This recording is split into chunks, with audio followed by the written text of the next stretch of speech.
ഖുർആനിന്റെ ഹൃദയമാകുന്ന സൂറത്ത് യാസീൻ. ആ യാസീൻ സൂറത്തിൽ ഒരു ആയത്തുണ്ട്.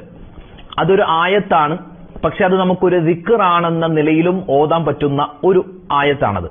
എന്തെല്ലാം ആപത്തുകള്, മുസീബത്തുകള്, നമ്മെ ഭയപ്പെടുത്തുന്ന, പേടിപ്പെടുത്തുന്ന എന്തെല്ലാം കാര്യങ്ങളുണ്ടോ അതിൽ നിന്നെല്ലാം കാവൽ കിട്ടാൻ, പ്രത്യേകിച്ച് മഹത്തുക്കൾ പറയുന്നു, ആ ഒരു ആയത്തിന്റെ, ആ ഒരു ദിക്റിന്റെ ശ്രേഷ്ഠതയിൽ നമുക്ക് കാണാം പകർച്ചവ്യാധികൾ, വബാ, ത്വാഊൻ, അതായത് പകർച്ചവ്യാധികൾ എന്തൊക്കെയുണ്ടോ അതിൽ നിന്നെല്ലാം കാവൽ കിട്ടാൻ ഒരുപാട് മഹത്തുക്കള് അവരുടെ കിതാബുകളിൽ രേഖപ്പെടുത്തിയ പുണ്യമായ ഒരു ആയത്താണത്. അതൊരു ദിക്റാണെന്ന നിലയിലും നമുക്ക് ഓതാം. അതുപോലെ തന്നെ കണ്ണേറ്, സിഹിർ, കരിനാക്ക്, അതുപോലെ തന്നെ അസൂയ വെക്കുന്ന ആളുകൾ, അതുമായി ബന്ധപ്പെട്ട എന്തെല്ലാം മനുഷ്യപരമായ ഷർറുകൾ, അതിനെ തൊട്ടെല്ലാം കാവൽ കിട്ടുന്ന പുണ്യമായ വചനമാണ് ഇത്.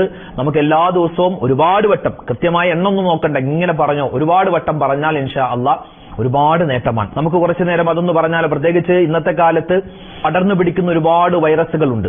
ആ വൈറസുകളിൽ നിന്നെല്ലാം ഇപ്പോൾ പകർച്ച വ്യാധികൾ പടർന്നു പിടിക്കുന്നു.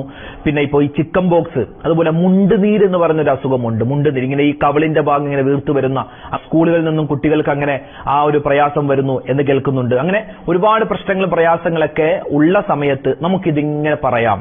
പറഞ്ഞോ, സലാമുൻ ഖൗലം മിർ റബ്ബിർ റഹീം, സലാമുൻ ഖൗലം മിർ റബ്ബിർ റഹീം, സലാമുൻ ഖൗലം മിർ റബ്ബിർ റഹീം, സലാമുൻ ഖൗലം മിർ റബ്ബിർ റഹീം, സലാമുൻ ഖൗലം മിർ റബ്ബിർ റഹീം.